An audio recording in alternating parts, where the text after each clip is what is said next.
Well, around the middle of the 1990s, as I started doing work about the internet and policy with the internet, it was pretty clear we were going to see kind of perfect storm of culture policy. Because on the one hand, technology was inviting people to engage in all sorts of sharing and creativity of work using the internet. And on the other hand, the law was increasingly regulating that activity and making it so that every time you did something, you needed a license from somebody to be able to do it. And these two trends were going to meet in the middle in a way that either weakened copyright fundamentally or weakened the creative activities on the internet. We needed to find a way, a simple way, to make it easy for people who wanted to mark their creativity with the freedoms they wanted it to carry, to do that in the context of the internet so that people could begin to share and build on creative work and do the sort of things that the authors wanted them to do without worrying about the nightmare of copyright on top. So for example, as a scholar, I don't make money from people copying my articles. I profit by people spreading my ideas. So I want my work out there as broadly or as pervasively as possible. So using copyright to restrict the distribution of my work makes no sense for my own business models. Creative Commons tries to give people who have a different kind of business model this simple way to signal and to encourage people to share their creative work. And Creative Commons licenses can only be attached to that creativity by the authors themselves. So it's a choice that they make. And I think that what the most important lesson is that people having access to and the ability to build upon and use your work is the central way in which a huge range of creators get compensated. And that I think is the thing that we have to recognize, that they have that choice. They ought to be able to exercise it in a way that conforms to their own view of what they're trying to do.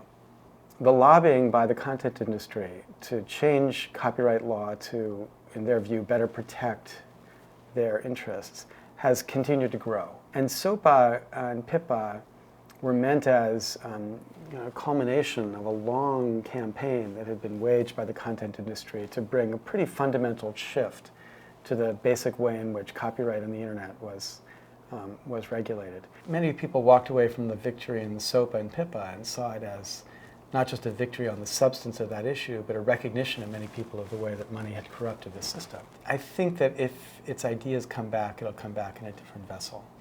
You know, one astonishing thing in that exchange was the way that Chris Dodd, who was the head of the Motion Picture Association of America and a former senator from Connecticut, very well-respected senator, after the defeat, got on television and said something which basically made as crass a connection between money and results as one could make. You know, basically said, you know, when you needed our support, we were there with our money. Now you need our support, you know, you got to worry about whether we're going to be there with the money, making it quite clear that this was a kind of quid pro quo for policy exchange.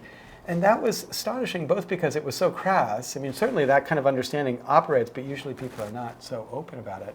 But it's also self-defeating, because now what senator or what member of the House could change his vote in the face of that kind of threat? Because now it's, oh, you're only changing your vote because you're afraid of the MPAA.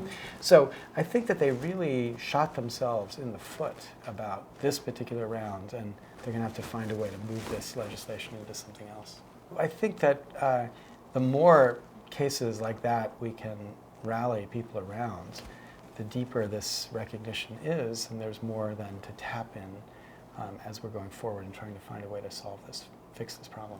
So let's talk a little bit then about the transition that you've made recently into campaign finance. How is it that the two are sort of bridged? How did you come from one to the other? Because on the surface, they don't seem to be all that similar. The work that I'd done around intellectual property policy and the internet had this institution building component, which was Creative Commons, but it also had a reform component, which is, we never thought Creative Commons was copyright reform. What we thought it was a kind of hack of the existing system, and we needed to find a way to get copyright reform to deal with issues that you couldn't really address through something like a Creative Commons project.